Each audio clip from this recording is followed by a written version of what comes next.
முழு பூசணிக்காக மாண்பு முதலமைச்சர் வந்து சோத்துல முளைச்சிருக்காரு. அவர் வந்து தீவிர ஆதரவாளர், ஆனால் திமுகவோட உறுப்பினர் இல்லைன்னாரு. சாருன்னா மாசுமணி சார் தானே சொல்ல வரீங்க. நீங்கள் அவர் பேரையா சொல்கிறதுக்கு ஏன் தயங்குறீங்க? கட்சிக்காரன் கூப்பிட்டதில் போய் நிகழ்ச்சியில் பிரியாணி போடுவாங்க. அந்த பிரியாணி உட்காந்து எல்லாரும் சாப்பிடும்போது அவரும் சாப்பிட்ருப்பாரு.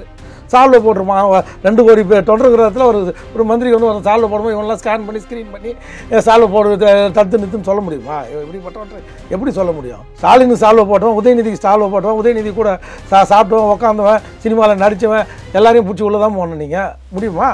அவன் வந்து மிஸ்யூஸ் பண்ணியிருப்பான். எனக்கு மாசுமணி சாரை தெரியும், உதயநிதி சாரை தெரியும். இதே காவல்துறை அம்மாக்கிட்ட இது மாதிரி அந்த பொண்ணு வந்து ஒதுக்குப்புறமாக போய் ஒருத்தங்களோட கிஸ் அடிச்சிட்டு இருந்தா அப்படின்னு எஃப்ஐஆரில் பதிவு பண்ண முடியுமா? அம்மா முதலமைச்சராக இருக்கும்போது விட்டுருவாங்க அந்த காவல்துறை அதிகாரியை. காவல்துறை அதிகாரியை முதல்ல தூக்கில் போட்டிருக்கணும். இந்த வழக்கில் போட்டு நிமிஷ சாட் கமிட்டிக்கிறோம் ஒருதலை பட்சமாக தானே விசாரணை நடத்திருக்கு. இப்போ முழுமையான விசாரணை பண்ணலையே. எஸ்பியாக இருக்கிறவங்க, அதுவாக இருக்கிறவங்க எல்லாமே அவங்க வந்து முதலமைச்சர் கீழே கட்டுப்பாட்டில் இருக்கிறவங்க தான். அதனால் அவங்களுக்கு தேவையானது மட்டும் அவனை மட்டும் டார்கெட் பண்ணி அவசரமாக இந்த வழக்கை ஊற்றி மூடி இருக்காங்கன்னு தான் சொல்லுவேன் நான். இந்த வழக்கு என்ன பண்ணியிருக்காங்கன்னா, காவல்துறை அடுத்த ஆண்டு போச்சுன்னா வேறு ஆட்சி வந்துடும். அப்போ வந்து நிறைய பேர் மாட்டுவாங்க. அதனால் இந்த அவசர கோலத்தில் இந்த வழக்கை அள்ளி மூடி பூசி மொழிவிட்டாங்க தான் என்னுடைய.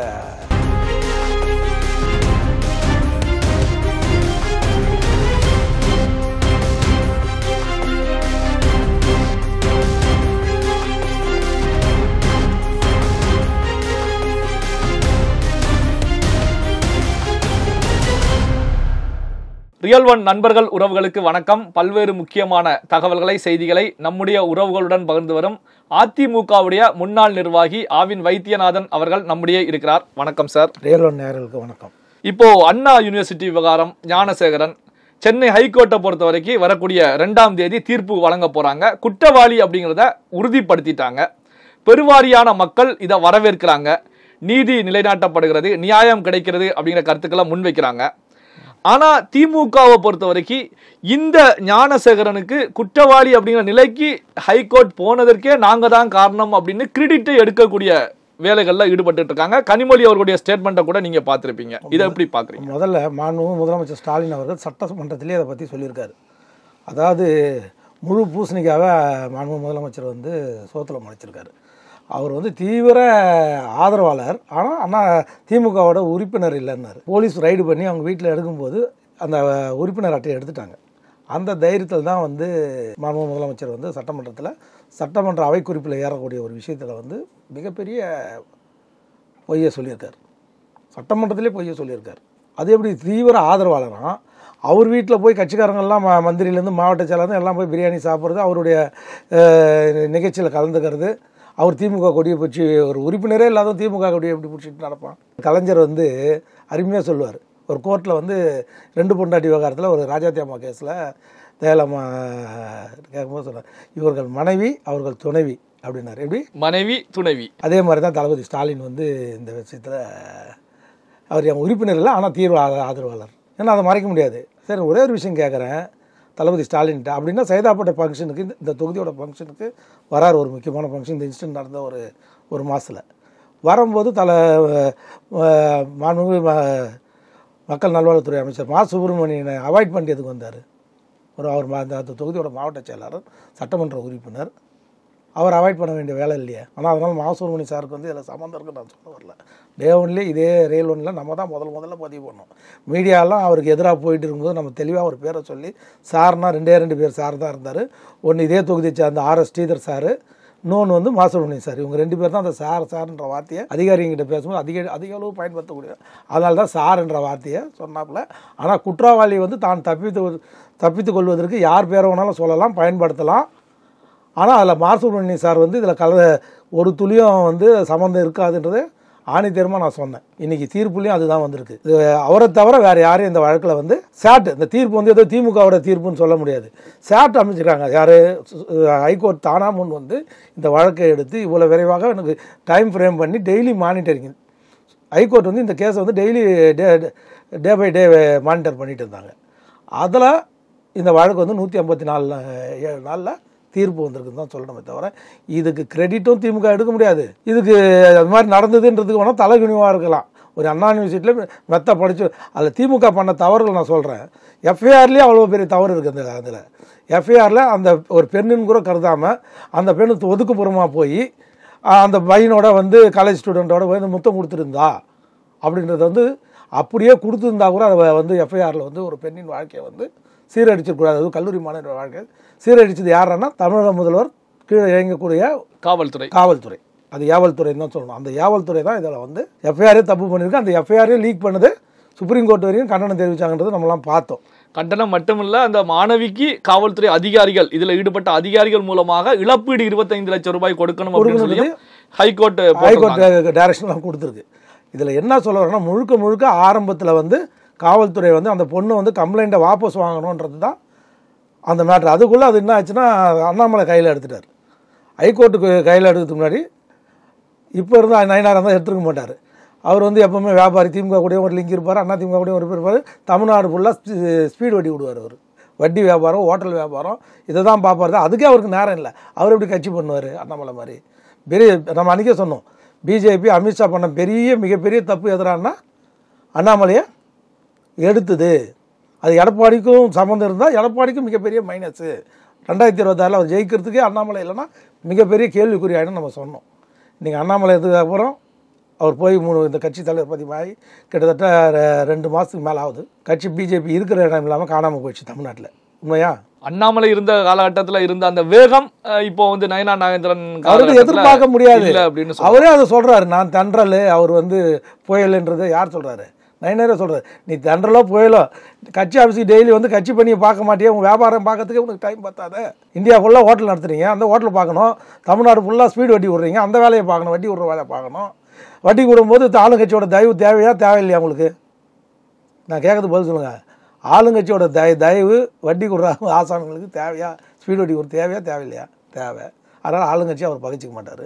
2வது 4 கோடி மேட்ரு அவர் பேரில் இருக்குது. தேர்தல் லஞ்ச ஒழிப்புத்துறை கேஸ் இருக்குது. அவர் எப்படி திமுக எதிர்த்து அரசியல் பண்ணுவார்னு இந்த பிஜேபியில் இருக்கிற இந்த முட்டா பயல்களுக்கு ஏன் புரிய மாட்டேன்னு தான் கேட்குறேன்.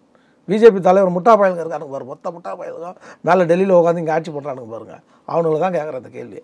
இப்போ பார்த்தீங்கன்னா இந்த ஞானசேகரன் விஷயத்தை பொறுத்த வரைக்கும் எடப்பாடியாராக இருக்கட்டும், எதிரில் உள்ள கட்சிகளாக இருக்கட்டும், எல்லாருமே முன்வைக்கக்கூடிய விஷயம் என்ன அப்படின்னா, பாதி நீதி தான் கிடைத்திருக்கிறது, பாதி கிடைக்கல. காரணம் என்ன அப்படின்னா, இந்த ஞானசேகரன் பின்னணியில மிக முக்கியமான புள்ளிகள், தலைவர்கள், முக்கியமான நபர்கள் எல்லாம் இருக்கும்போது அவங்க தண்டிக்கப்படலை. அந்த சார் யார் அப்படிங்கிறது இந்த நிமிஷம் வரைக்கும் தெரியாத நிலையில தான் இந்த தீர்ப்பு போய்கிட்டு இருக்கு அப்படிங்கிற விமர்சனத்தை முன்வைக்கிறாங்க. இவங்க அது டைரெக்டாகவே யாருமே சொல்ல மாட்டீங்க. சாருன்னா மாசுமணி சார் தானே சொல்ல வரீங்க. நீங்கள் அவர் பேரையே சொல்கிறதுக்கு ஏன் தயங்குறீங்க? அவரு தான் அப்படிப்பட்டவர் கிடையாது. நாங்கள் எதிர்கட்சியாக இருந்தவரும் சின்ன வயசுலேருந்து நாங்கள் பார்த்துருக்கோம். அந்த தொகுதியை சார்ந்தோம், சைதாப்பட்ட தொகுதியை சார்ந்தோம். அவர் அப்படிப்பட்ட கேரக்டரே கிடையாதுன்னு சொல்கிறார். போய் நீ மாசுமணி சாருன்னா மாசுமணி அவர் கட்சிக்காரனா அவருக்கு தெரியும். கட்சிக்காரன் கூப்பிட்டதில் போய் நிகழ்ச்சியில் பிரியாணி போடுவாங்க. அந்த பிரியாணி உட்காந்து எல்லாரும் சாப்பிடும்போது அவரும் சாப்பிட்ருப்பாரு. சால்வை போட்டுருமா 2 கோடி தொண்டருக்கிற இடத்துல ஒரு மந்திரி வந்து சால்வை போடும்போது இவங்கெல்லாம் ஸ்கேன் பண்ணி ஸ்க்ரீன் பண்ணி சால்வை போடு தடுத்து நிறுத்துன்னு சொல்ல முடியுமா? இப்படிப்பட்டவற்றை எப்படி சொல்ல முடியும்? அப்படி பார்த்தா எடப்பாடிக்கு சால்வை போடுறவன் யார்? ஸ்டாலினுக்கு சால்வை போட்டவன், உதயநிதிக்கு சால்வை போட்டவன், உதயநிதி கூட சாப்பிட்டவன், உட்காந்தவன், சினிமாவில் நடித்தவன் எல்லாரையும் பிடிச்சி உள்ள தான் போகணும். நீங்கள் முடியுமா?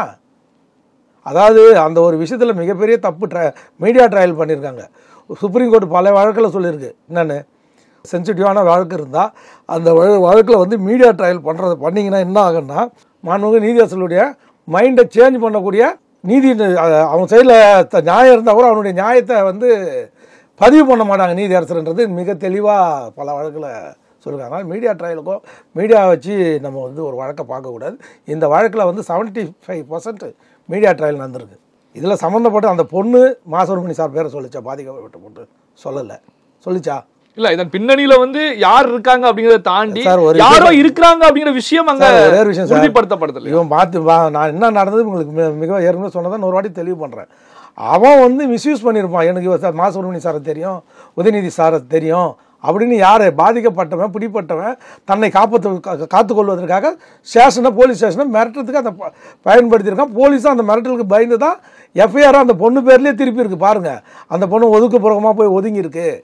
ஒரு பையனோட கிஸ் அடிச்சுட்டு இருக்குது. இந்த வார்த்தைலாம் வந்து எஃப்ஐஆரில் வரக்கூடிய வார்த்தையா? அந்த வரைக்கும் இருக்கும். அதுக்கப்புறம் இந்த மேட்ரு பூதாகரமானோன்னு யாரும் அதுக்கு துணைக்கு போயிருக்க மாட்டோம். ஒரு கட்சிக்காரனா ஃபோன் பண்ணி ஸ்டேஷனில் சொல்கிறது வந்து சாதாரண ஒரு இயல்பு. அதனால யாருன்னா சொல்லியிருக்கலாம் திமுக சேர்ந்தவங்க மானபங்கப்படுத்தப்பட்ட இந்த வழக்கில் வந்து அவங்களுக்கும் உடனே எப்படி சேர்க்க முடியும்? புரியுதா? கோஎஃபிஷியன்ட் இருந்தால் தானே நீங்கள் போய் அதை கனெக்ட் பண்ண முடியும். கனெக்ட் ஆகாத ஒரு விஷயத்தை போய் இல்ல இதுல முன்வைக்கப்படக்கூடிய கேள்விகள் என்ன அப்படின்னா, குற்றவாளிகள் ஞானசேகரன் பின்னணியில யார் இருக்காங்க அப்படிங்கிறத தாண்டி திமுக அரசாங்கத்தை பொறுத்த வரைக்கும், அதாவது தமிழக காவல்துறையை பொறுத்த வரைக்கும் முதல்வர் அவர்களுடைய கண்ட்ரோல்ல இருக்கக்கூடிய ஒரு துறை எஃப்ஐஆர் போடுவதற்கு கூட முன் வரல. ஒரு மாணவி வந்து அழுது புலம்பி கருத்துக்களை முன்வைக்கிறாங்க, எஃப்ஐஆர் போடுவதற்கு கூட ஒரு காவல்துறை முன்வராமல் நீதிமன்றம் தாமாக முன்வந்து தலையிட்டதற்கு பிறகுதான் அங்க எஃப்ஐஆரே போடுறாங்க. அப்படிங்கும் போதுதான் அப்போ பின்னணியில வந்து மிக முக்கியமான ஒரு அரசியல் புள்ளியுடைய தலையீடு இருக்கிறது அப்படிங்கிற முடிவுக்கு எதிர்கட்சிகள் மக்கள் எல்லாமே வர்றாங்க. நான் ஒரே விஷயம் கேட்குறேன், ஏன் நீங்கள் அரசியல்வாதி தான் தலையிடணுமா? அதிகாரிங்க காவல்துறை அதிகாரிகள் துணையில் இருக்கக்கூடாது பின்னணியில்? எப்போ பார்த்தாலும் இந்த மீடியா என்ன பண்ணுதுன்னா அரசியல்வாதிகளே கேள்வி கேட்குறீங்களே தவிர இது பின்னாடி அதிகாரிகளே காசு வாங்கின்னு பண்ணியிருக்கலாம் இல்லையா? அதுவும் கோட்டுப்புறத்தில் இருக்கிற அதிகாரிங்க பிரியாணி கடை நடத்துகிறோம், டெய்லி உனக்கு பிரியாணி போட்டில் வாங்கி போகிறவங்க தானே நாங்கள் இருக்கிற காவல்துறை ஓச்சியில். அந்த காவல்துறை செய்திருக்கோம்ல, அரசியல்வாதி மேலேயே சொல்றீங்க. இல்ல காவல்துறை அதிகாரிகள் அதுல சம்பந்தப்பட்டு இருந்தாலும் என்ன காரணத்துக்கு முதல்வர் ஸ்டாலின் அவர்கள் கூட ஒரு எஃப்ஐஆர் போட்டு உடனே ஆக்ஷன் எடுங்கன்னு நடவடிக்கை எடுக்க முடியல? நீங்க எல்லாம் மீடியாலாம் நினைச்சுக்கிறேன் முதலமைச்சர் உட்காந்து வந்து போலீஸ் ஸ்டேஷன்ல வந்து அவரே கைப்பட எழுதி அந்த துறைக்கு பொறுப்புனா அவரே கையெழுத்து போய் எஃப்ஐஆர் போகணும்னு எதிர்பார்க்குறீங்களா? நீங்க இல்ல மக்கள் வந்து போராட்டம் பெரிய அளவுல வெடிக்குது. மக்கள் வந்து இந்த விஷயத்த சோசியல் மீடியாக்கள் எல்லாம் கட்சிக்கு வந்து ஒரு அவப்பேர் ஏற்படும் போது முதல்வர் நடவடிக்கை. நீ காவல்துறை சொல்றீங்க, அந்த கல்லூரிக்கு சம்பந்தப்பட்ட அமைச்சர் என்ன பண்ணியிருந்தாரு? அந்த கல்லூரி சம்பந்தப்பட்ட வேந்தர், அந்த கல்லூரி வேந்தர் யாரு?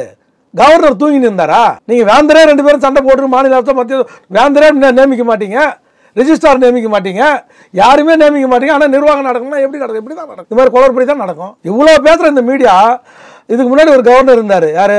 பன்வாரிலால் இருந்தார், பன்வாரிலால் புரோஹித். அவர் மேலே பாலியல் குற்றச்சாட்டு இருந்தது. அவர் மேலே என்ன இந்த மீடியாலாம் அன்றைக்கி ஏன் தூக்கிட்டு இருந்தது? முதல்வர் தப்பு பண்ணால் முதல்வர் தப்பு பண்ணியிருக்கான்னு சொல்லணும்.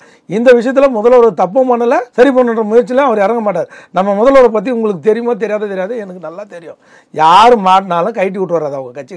அவர் கலைஞர் கிடையாது, கட்சிக்காரனை காப்பாற்றக்கூடிய முதலமைச்சர் கிடையாது.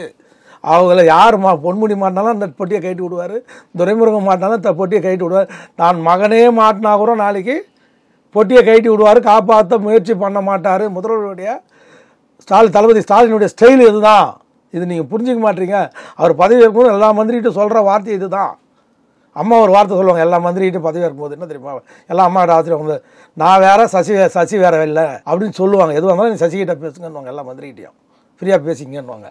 ஆனால் இங்கே தளபதி ஸ்டாலின் போய் ஆசீர்வாதம் வாங்கும்போது என்ன சொல்லுவார், நீங்கள் எதனா பிரச்சனை மாட்டினீங்கன்னா நான் காப்பாற்ற வரமாட்டேன். அது இவர் சொல்கிற முதல் வார்த்தை. பிரச்சனை இல்லாமல் பார்த்துங்க. இதுதான் 2 பேருக்கும் உள்ள வித்தியாசம். அம்மா கிட்ட என்னன்னா, காவல்துறையில் யார் தலையிட்டாலும் சரி, அது ஓபிஎஸ்ஸாக இருந்தாலும் சரி, செங்கோட்டையன் அண்ணனாக இருந்தாலும் சரி, இபிஎஸ்ஸாக இருந்தாலும் சரி, அம்மா அவங்களுடைய இலாக்காவில் சசிகலாமாவாக இருந்தாலும் சரி, யாரும் தலையிட முடியாது.